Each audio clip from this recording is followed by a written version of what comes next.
하나의 등불이 천년의 어둠을 깨뜨리고 만고의 지혜가 만년의 어리석음을 없앴네. 등불의 밝음이 한박을 비추니 시방 세계가 모두 한 집안이로다. 우리 한국 선불교의 큰 족적을 남기신 중흥조라고 할 수 있죠. 태고 나홍선사의 개성입니다. 등불에 대한 일화, 설화가 많죠. 불교의 역사상 또 많은 시도 있고 선시도 있고. 제가 등에 관련된 선시 중에 나홍 스님의 시를 참 좋아합니다. 나홍 스님의 그 단호한 어떤 번개불과 같은 그런 법문들 많이 있는데, 나홍 선사의 토굴가 이런 거 좋죠. 그다음에 초학 때 참 암송을 많이 했던 기억이 있는데, 요새 날씨도 좀 많이 풀리고 이제는 완연한 봄이고 이제 초파일이 이제 코앞인 것 같아요. 이제 따뜻한 봄날에 참 좋은 날 오셨어, 부처님이. 좋은 날 오셨어. 난 한겨울이거든, 1월달. 아이고 막 얼마나 추울 때 우리 어마어마께서 얼마나 고생하셨는가. 한겨울의 춤. 참 초파일 앞두면 마음이 설레요. 지금 등 울력도 하시고, 그죠? 보면은 지금 벌써 잔치 분위기야. 절집. 밖에 나가봐도 지금 사람들 막 물반 고기반만 많이 그런 말 들어봤는데, 나가보면은 진짜 관광객들 때문에 발 디딜 틈도 없어요. 앞에 나가면은. 그렇게 외국인들 관광객이 많이 와요. 80년대랑 생각하면은 진짜 상경복해요. 세상이 많이 바뀌었어. 우리는 8, 90년대 밖으로 해외로 나가려고 그렇게 발버둥 쳤는데, 이제는 서로 한국 오려고 난리야, 지금. 세계 각국 정상들도 우리나라 와서 지금 뭐라도 해보려고, 뭐라도 좀 같이 사업 좀 해보려고 난리야, 지금. 우리나라가 지금 그만큼 위치가 쫙 올라왔어. 90년대만 해도 우리가 미국을 가면은, 일본을 가면은 언제 우리 따라가는 게 그렇게 막 좀 바둥바둥 했었던 것 같은데, 지금은 앞서면 앞섰지 물러나진 않았어요. 상당히 앞서 있어요. 몇 년 전에 CNN 기자가 한국 와서 취재를 했는데, 돌아가서 리포트를 하는데 뭐라고 그러냐면은 10년 뒤에 미래 도시를 보고 왔다. 그런 말을 해요. 그 정도로 그들이 느끼는 체감온도가 그러한데, 우리가 느끼는 체감온도 안에 있었을 땐 몰랐을 텐데, 제가 최근에 가본 기억으로는 뉴욕이 우리 90년대 김포공항 근처에 내린 그런 느낌이라, 그만큼 우리나라 많이 발전했어요. 그래서 정신적으로도 많이 성장했고, 이거는 우리 하루아침에 되는 게 아니에요. 하루아침에 되는 게 아니라 수관 역사 속에 고난의 세월과 그 수련의 세월, 수행의 세월이 능축이 된 문화의 힘이죠. 한 번은 하버드대 사학과 교수 강의를 하는데 한국에 대해서 언급이 나온 거예요. 그분이 또 친한파요. 로버트 버설 교수, 이제 UC 버클리 대학에 있는 그분도 친한파지만, 하버드에는 그 사학과 교수도 아주 친한파인데, 문득 OECD 국가 중에 이제 선진국에 대한 한국을 언급하는데, 중국이가 딱 손드는 거야. 들면서 어떻게 한국이 그 조그마한 나라, 그 인구도 얼마 안 되고 그 규모도 경제보다 조그만한데 어떻게 선진국이 아닌가. 그 교수가 하는 말이 딱 가관이야. 일거에 딱 정리를 했어. 원래 한국은, 코리아는 고대 시대부터, from ancient time, 고대 시대부터, 예로부터 원래 선진국이었다. 왜? 역사를 알고 문화를 알고 우리의 한국인의 정신세계를 알기 때문에 인정을 해버리는 거야. 때로는 전쟁 나서 조금 가난해질 수도 있고, 조금 좀 사업, 경제가 풀려서 경기가 좋아할 수도 있겠지만, 기본적으로 우리 한국인이 갖고 있는 어떤 문화적 힘, 김구 선생도 강조하셨지만, 그 문화의 힘이 세계를 선도하는, 지배하는 게 아니라, 제국주의 어떤 지배의 힘이 아니라 선도하는, 잘 이끄는, 잘 교화하는 그런 힘이 작용하고 있다는 거죠. 물론 거기에 경제력과 군사 여러 가지 국력이 도움이 되니까 더 빛나죠, 이제는. 그래서 여러분들은 안심하고 가만히 있어도 이제 앞으로는 우리나라 후손들 잘 되는 것만 보시면 돼. 기도 열심히 하시고. 그래서 청계천 갔다 보셨어요? 며칠 사이에? 거기 등 달렸나? 매년 왜 등 달고 그랬잖아요. 청계천 이렇게 참 아름드리 연등 달리고 그랬는데 한번 가봐야 되겠어. 그래서 또 연등 퍼레이드 하잖아요. 또 연등의 퍼레이드 좀 있으면 진짜 가관이에요. 그게 천년 역사에 흐르는 우리 문화의 힘이 거기 다 있는 거예요. 그 연등회가 이제 유네스코 등록이 됐잖아요. 등재가 됐잖아요. 근데 거기에는 뭔가 의미가 있겠죠. 의미가 우리가 그냥 등 달고 야 달리자 이게 아니라 멋들어진 등 달고 뭐 어떤 의시되려고 하는 건 결코 아니죠. 거기에 의미가 있을 거예요. 그래서 제등 행사를 하면 대표적으로 어떤 등이 생각날까요? 그러면 대표적으로 뭐 연등이 제일 많을 거고, 그 다음에 용이 쫙 이렇게 거의 트럭을 에워싼 용이 있겠고, 그 다음에 탑등도 많이 봤던 것 같아요. 탑등 정말 멋지게 잘 만들어. 요즘 보면은 기가 막히게 잘 만들어. 여러 캐릭터도 나오겠고, 그 다음에 탑등 나오고, 그 다음에 코끼리 등이 많이 나오죠. 코끼리 등. 네, 코끼리 등 많이 나오고. 그 대표적으로 연등, 연꽃 모양, 그 다음에 뭐 큰 용 모양, 그 다음에 탑, 부처님 사리탑, 그 다음에 뭐 코끼리, 이런 게 대표적인. 그 외에는 여러 가지 캐릭터를 나올 테고, 뭐 보살 모습으로 또 캐릭터, 사람이 타기도 하고. 근데 거기에 다 의미가 있겠죠. 뭐 연등 그러면 여러분 다 아시다시피 오탁악세에 있으면서도 번뇌 속에 있으면서 깨달음을 성취하는 청정한 어떤 불자의 삶을 상징하겠죠. 그런 맹세의 모습이고, 그 다음에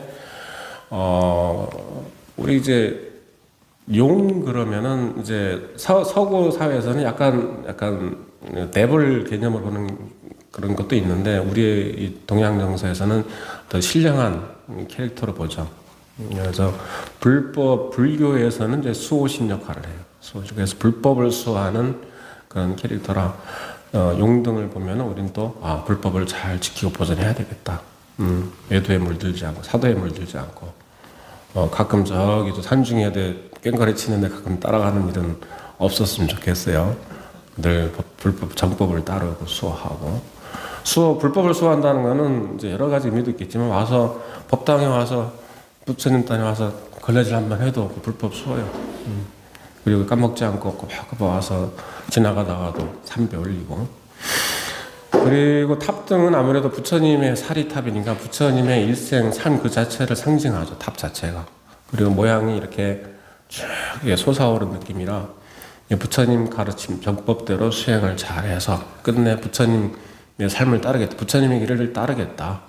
그러한 다짐, 수행자의 모습으로서 부처님을 잘 따르고 끝내 부처님의 길을 가겠다라는, 성불도 하겠다라는 어떤 맹세의 모습이 되겠고. 코끼리 좋아하시는 분. 자, 코끼리는 아무래도 그 육중한 몸에서 풍겨지는 어떤 흔들림이 없는 자세, 흔들림이 없는 수행자의 자세. 옆에 와서 하이에나나 뭐 사자가 와서 물어뜯어도 벌 뒷발로 팍 걷어차고 그냥 가던 길 그냥 가. 얼른 걷어차고 그냥 가던 길 가. 절대 흔들림이 없어요. 그죠? 그런 거 보면은 그 코끼리가 상징하는 그런 모습이 우리 결코 신심이 무너지지 않는, 말로 바람에 구물에 걸리지 않은 바람처럼, 바람에 걸리는 그물처럼 그 흔들림이 없는 부동의 어떤 수행자의 모습이 아닌가 그렇게 봐요. 각자 이제 상징하는 것들이 있어서 혹여 지나가는 관광객이나 비불자들, 이교도들이 막 오잖아요, 관광객들. 외국인들이 와서 물어보면 대략 그 정도의 의미는 설명해 주시면 좋겠어요. 연등은 오타각세의 번뇌망상 속에서도 늘 청정한 삶을 살고자 하는 불자의 자세, 모습. 그 다음에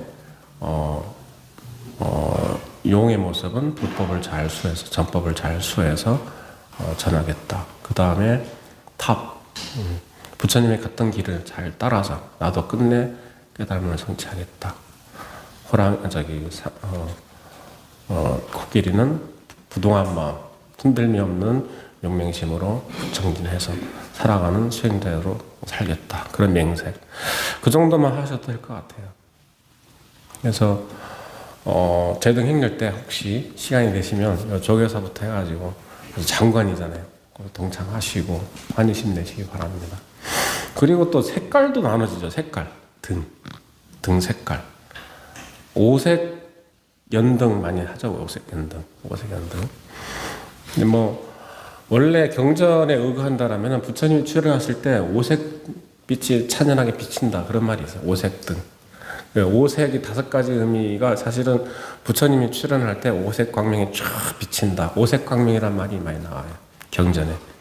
거기서 근거한데 각 색깔마다 또 어떤 의미부여를 하죠. 빨간색 등. 왜 빨간색인가요? 파란색인가요? 그러면은 어떤 뭐라도 의미를 다 살려줘야 되겠는데 대략 그렇게 얘기하죠. 빨간색은 어떤 생명력. 그 생명력으로 발현되는 공덕, 성근 공덕을 짓는 것. 그 열정과 어떤 정진력. 그 다음에 노란색은 아무래도 황금색에 가깝죠. 노란색. 지혜를 상징하죠. 환히 비치는 그런 지혜를 상징하죠. 그래서 부처님의 깨달음을 성취하고자 하는 그런 의미.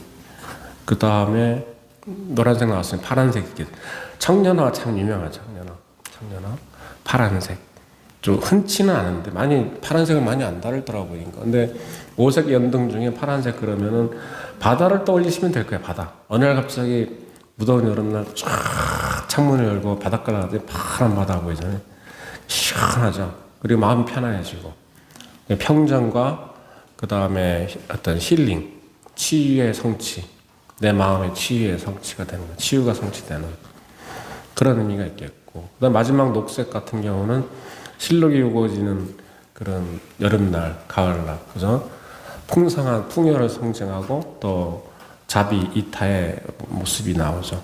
그래서 풍성하게 우리 여름에 우리 식구들 모여 앉아서 그 야채 싹 쌓아놓고 야채쌈 해 먹으면 맛있겠죠. 제가 동화사에서 별자 원주를 볼 때 선방 대중을 위해서 늘 텃밭에서 싱싱한 상추, 야채를 직접 채취해가지고 그걸로 늘 쌈 공량 올렸더니 그렇게 좋아를 하시고 끝날 때쯤 이제 보이차 보시 받았어요. 고생했다고. 그것처럼 우리의 삶 속에 이 녹색이 주는 어떤 풍요, 그 다음에 배품, 자비 이런 상징이 좀 의미가 있겠어요. 그래서 오색 연등에도 한 번은 그런 의미도 한번 되새겨 보면 우리의 삶이 좀 더 풍요로워지고 좀 더 구체적이지 않을까 싶습니다. 등이 그러한데 그런 의미를 잘 살리기는 좋은데 어느 날 갑자기 노보살님께서는 스님 우리 등 왜 안 달았어요? 우리 등 이름이 잘못됐어요. 뭐 주소가 잘못됐어요. 정무수 바쁘죠? 정무수 보살님 보고 계시나요? 스트레스 받아도 그러니 하세요. 보살님들이 그런다고 또 화내지 마시고 자기 가족 등 이름 주소가 달리는데 이름표 달잖아요. 근데 주소 잘못됐다, 이름 잘못됐다 막 짜증내기도 하는데 그럴 필요는 없어요. 이렇게 같은 말을 해도 좀 친절하게 공손하게 종무원들 얼마나 바빠요. 고생하고. 근데 하다 보면 실수할 수도 있고 일부러 그럴 사람은 없잖아요.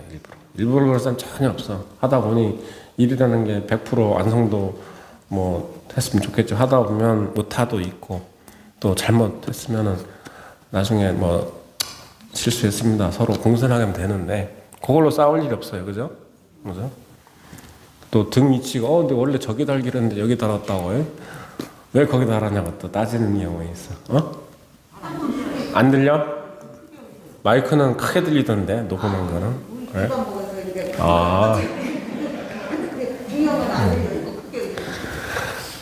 내가 원래 성격이 강해서 말을 좀 부드럽게 하라 그래가지고 언제부턴가 말 톤이 이렇게 조용조용 다소곳해졌어. 나도 착하게 살라고 말이 내가 원래 육성이 아시다시피 연불할 때 알잖아요. 쩌렁쩌렁한데 우리 석가 아버님이 그 거사님이 육성이 좋으셔가지고 쩌렁쩌렁해요. 그래서 나는 맹세를 했어. 나는 다정다감한 사람이 될까? 내 스스로 맹세를 그렇게 해주는 거. 가끔 이제 군대 갔다 와서 해도 근데 평소에 이렇게 다소곳하게 점잖은데 이제 딱 명령하고 이럴 때는 진짜 쩌렁쩌렁 훔차게 하거든. 그러면 소리로 제압을 해버리니까 때릴 일이 없어. 나는 이제 이제 한번 손찌어 해본 적이 없어. 그러니까 예, 목소리로는 제압할 수 있는데 놀랄까봐. Anyway, okay. 그래서 등 공량을 올리는데 아무래도 우리가 어차피 중생시민들 일어났다 사라지는 경기에 살다 보니 연등을 달아도 망상거리가 많아. 우리 연등 지금 울력하시는데 참 우리 법륜사는 되게 화목해. 근데 어떤 경우는 연등 만드는데도 싸워. 이렇게 붙여야 된다, 저렇게 붙여야 된다. 그 제대로 못 붙이냐고 또 막 쿠사리 주고 막 이렇게 막 핀잔 주고. 거기서도 또 팀이 나눠지면 이 팀 저 팀 또 경쟁에 붙은다. 연등 붙이는데도 그럴 필요 없죠. 그리고 달고 나서도 잘 달았네 못 달았네 뭐 이런 시비를 하게 되면은 연등 붙이는 의미가 없잖아요, 그죠? 그래서 연등을 달더라도 연등을 다는 그 의미를 잘 새겨야지. 그거에 대해서 모양을 보고 이쁘네 안 이쁘네 잘 붙였네 이럴 필요는 없는 거죠. 그런 거 같죠? 맞죠? 당연하겠죠. 대신에 이제 등을 달면서도 그 등을 다는 그 행위나 그 등의 모습 형상에 마음을 뺏기지 말고 그 의미를 잘 새기라는 거죠. 예. 가장 우리가 가슴에 새겨둘 그 명언 중에 하나, 부처님 유언 중에 생신이 다가오는데 유언 얘기하기 좀 죄송한데 법등명 자등명이란 말이 있잖아요. 진리 등불이 영원히 밝아 있듯이 너의 마음의 등불이 영원히 밝아 있다. 그 마음을 봐라 그런다. 그래서 선사스님들은 다른 군더더기가 없어. 다른 군더더기 없어. 너의 마음을 봐라. 너의 마음을 밝혀라. 그게 다야. 이미 밝아져 있어. 이미. 혹은 우리가 이제 약간은 착오하게 되는 게 등을 밝히라 해서 원래 꺼져 있는 줄 알아. 등이 없는 줄 알아. 그게 아니에요. 이미 밝아 있고 이미 훤히 밝아 있는데 그 밝은 마음으로 기인해서 그걸 기반으로 해서 우리가 뜻이 이루어지는 게 아니고 거기에 살이 붙고 색깔이 붙고 자기, 의도가 조작된 의념이 들어가는 문제예요. 생각이, 번뇌가 들어가는 거죠. 그래서 그 반대급부로 보답으로 고통이 오는 거예요. 시비가 생기고 차등이 생기고 호외증이 생기면서 온갖 의미부여, 이름을 짓고 의미부여를 하고 업을 짓고 고통을 받는 거예요. 이게 우리의 중생의 살이야. 껍데기를 쫓아가는 거죠. 그래서 공을 던졌더니 사람은 가만히 있는데 강아지가 뛰어가잖아요. 그거랑 똑같은 거예요. 대상에 끌려가고 대상에 휘둘리니까 고통스러운 거예요. 그 사리에서 못 벗어나는 거예요. 그래서 나홍 스님도 그랬듯이 또 수많은 우리 선사들도 그랬듯이 부처님 법문에도 그랬듯이 바깥으로 내쫓아 다니지 말아라. 내 내면에 충실하고 내 내면의 등불을 밝혀라. 근데 그 등불을 찾아봤더니 원래 밝아 있더라 이거죠. 그래서 그 등불이 나만 갖고 있느냐? 아니야. 모든 존재, 만물만생이 열애와 더불어서 똑같은 등불을 다 가지고 있는 거예요. 그러면 대상을 대할 때 어떻게 대하느냐? 어이 김씨, 어이 박씨 이게 아니라 저 또한 나와 더불어서 부처님의 등불 그대로다. 그 모습 그대로다. 그래서 공경 안 할 수가 없는 거죠. 그러한 마음의 출발, 이것이 믿음이야. 그게 진정한 믿음이야. 우리가 뭐 신심 있네, 저 보살 신심 있어, 일 부지런히 한다고 신심 있는 게 아니에요. 그건 기본이고, 그 마음 자세가 어떤 마음 자세인지. 우리 정무소 직원들 정말 공손하고 친절하고 열심히 하시는데, 신도분을 대할 때 어떤 마음으로 하느냐. 또 우리 신도분들이 서로 바라볼 때 어떤 마음으로 보느냐. 그 기준이 뭐냐 이거죠. 나와 더불어서 저분들도 또한 부처님과 다름없는 그 등불 그 모습 그대로다 라고 했을 때 신심이 선 거예요. 그게 진정한 신심이에요. 남방불교에서는 신심을 크게 네 가지로 나눕니다. 부처님에 대한 믿음, 가르침에 대한 믿음, 그 다음에 승복, 우리 부처님의 법을 지키고 전하는 승단에 대한 믿음, 그 다음에 계율에 대한 믿음. 크게 사신 네 가지 믿음을 얘기합니다. 그 대승부로 넘어오면 대승부를 넘어오면은 네 가지 믿음 중에 첫째를 뭐라고 하는 너의 본래 그 마음이 부처니라. 너의 성품이 본래 부처의 성품이니라. 불성을 제1 믿음으로 칩니다. 그 다음 인연법대로 나의 스승인 부처님 가르침. 그 다음에 같은 수행자들 더불어서 모두 한 길을 가고 있다는 믿음. 똑같은 네 가지 믿음을 얘기해도 대승 선으로 왔을 때는 근본의 본질을 보고 거기에 믿음을 세운다고. 나와 더불어서 너 또한 부처와 더불어서 다름이 없는 본래 등불을 이미 갖추고 있다라는 그것이 믿음의 시작이고 믿음의 본질이에요. 그게 빠져버리면 껍데기예요. 허상을 믿는 거죠. 그래서 여러분이 등을 달 때 절에 와서 등공양하고 할 때는 그 믿음의 표현이에요. 그 믿음을 물러나지 않겠다. 그 믿음으로부터 물러나지 않겠다. 그런 믿음을 더 공고히 해서 나 또한 밝히고 세상을 밝히리라. 그렇게 출발하는 거예요. 그래서 여러분들이 초파회를 앞두고 등공양하는 거예요. 그래서 돈 아끼려고, 그 만 원 아끼려고, 우리 사돈 것까지 같이 해주세요. 사돈 것까지 한꺼번에 해주세요. 이거 인원이 꽉 차서 안 되는 뒷면이라도 어떻게 해주세요. 그래. 사정이 그러면 그렇지. 사정이 어쩔 수 없는데, 예전에 부처님 당시에 등공양, 등공양이 부처님 당시부터 시작했어요. 그때는 등이 지금처럼 전기 이런 게 촛불이 아니라 기름으로 해가지고 등공양 올렸는데, 어떤 여인이 등공양 올리는데 너무 가난해가지고 겨우 요만한 진짜 애기들 장난감 같은 요만한 조그만한 등을 켰어. 금방이라도 꺼질 것 같아. 근데 그날 밤에 바람이 휙 불어서 다른 등불이 다 꺼지는데 그분은 꺼지지 않는 거예요. 그걸 보면서 부처님이 그럽니다. 진정으로 신심이 있는 불자의 등은 결코 꺼지지 않아. 그래서 여러분들이 등공양을 할 때 그냥 의뢰이 우리 집에 복이라 좀 주세요 이게 아니에요. 나와 더불어 우리 가족 모두 그리고 나와 인연 모든 인연들이 부처와 더불어서 똑같은 본래 밝아있는 그 마음을 회복해서 불도의 길을 가리라. 이 명제를 전제로 해서 그 다음 복을 얘기하라고. 그랬을 때 진정한 불자로서의 믿음이 갖춰졌다고 할 수 있는 거예요. 그게 불교예요. 그게 불교라고. 따로 우리 지금 집안이 어려운데 이번 달부터는 좀 매출이 좀 오르게 좀 해주세요. 뭐 그럴 수도 있어요. 사정이 급하면.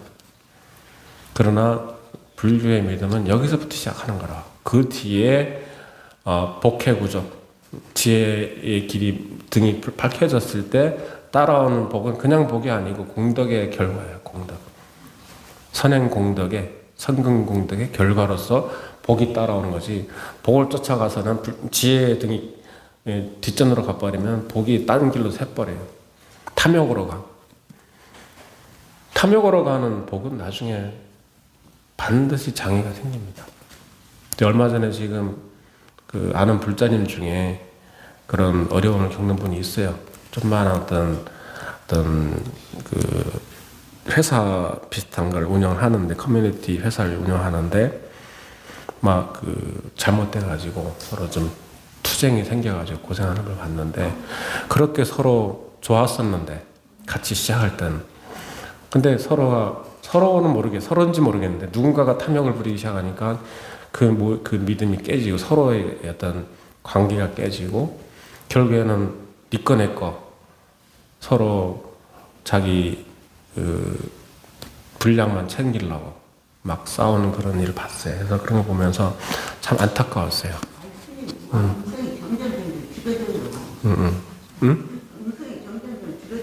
내가 점점 뒤로 밀러나서 그래. 나는 지금 귀가 크게 들려서 그래. 나는 내 귀에는. Anyway. 그래서 첫 시작이 참 중요한 거라는 거죠. 첫 믿음을 잘 세워라. 첫 믿음. 여러분이 부처님의 제자이고 불자라면 그리고 초파를 맞이해서 이렇게 등공양 올린 이 시기에 요거는 다시 한번 새겨두자 이거죠. 나와 더불어서 일체의 중생이 부처님과 다름없이 본래 밝아있는 등불 그 자체로서 늘 빛나고 있다. 그렇다라면은 니꺼 내꺼 뺏을 일이 어디 있냐고. 니꺼 내꺼 따지면서 싸울 일이 어디 있냐고. 전쟁은 일어날 일도 없지. 지금 전 세계를 봐. 서로 죽이고 난리잖아. 탐욕 때문에. 그럴 일 있을 수가 없지. 불교 역사 속에 어디 전쟁이 있은 적이 있냐고. 없지. 막으려고 다툰 적이 막으려고 나가 부딪혀서 막은 적은 있지만은 뺏으려고 싸운 적 없어요. 그래서 혼란의 시기지만 지금 우리나라는 지금 절호의 기회예요. 우리가 세계로 선도할 수 있는 정신적 지도자로서의 지도국으로서의 또 국민으로서의 지금 절호의 기회예요. 이때 우리가 1000년, 2000년 역사 속에 또 단군 이래로 그렇게 거룩한 명제를 세운 나라가 없어요. 홍익인간 제세이와 널리 세상을 이롭게 하고 화합으로서 세상을 이끌어라. 이거는 인류 역사에 정말 빛나는 메시지죠. 그러니까 불보살의 불교의 정신은 이미 우리 DNA에 다 들어있다고. 그래서 초파일을 맞아서 여러분들이 이제 등공양을 하는데 그 마음을 잘 새겨서 이 믿음을 공고히 해서 나를 밝히고 더불어 세상을 밝히는 그런 원력으로 우리 다 함께 초파일을 맞이하고 등공양에 동참하시면 좋겠습니다. 그래서 등불은 본래 갖춰져 있는 지혜의 모습이고 그것을 밝히는 에너지는 신심, 믿음이다. 믿는 만큼 내 근본에 철저하게 믿고 맡겨라. 거기에서 에너지가 빛난다 이거죠. 그래서 내 근본에 대한 믿음에서 시작하고 믿는 만큼 그 근본에 맡겨놔라. 그런 만큼 빛이 더 밝아지리라. 이것이 선의 핵심, 선불교의 핵심 원리예요. Essential principle.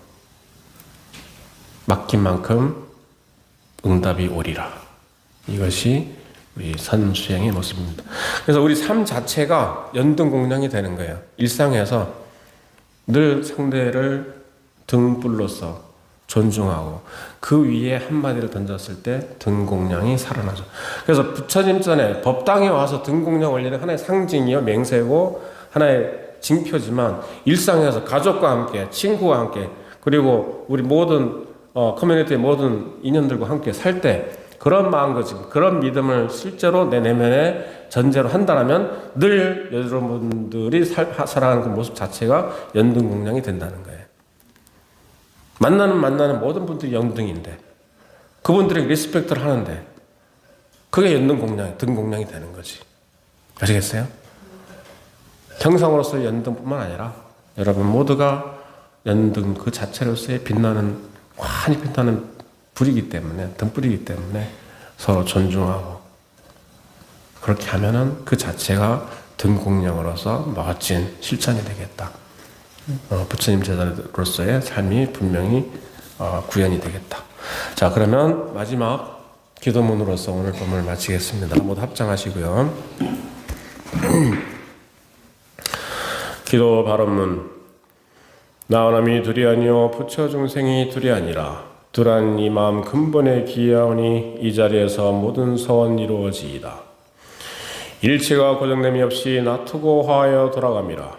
머무는 바 없이 그대로 응하게 하소서.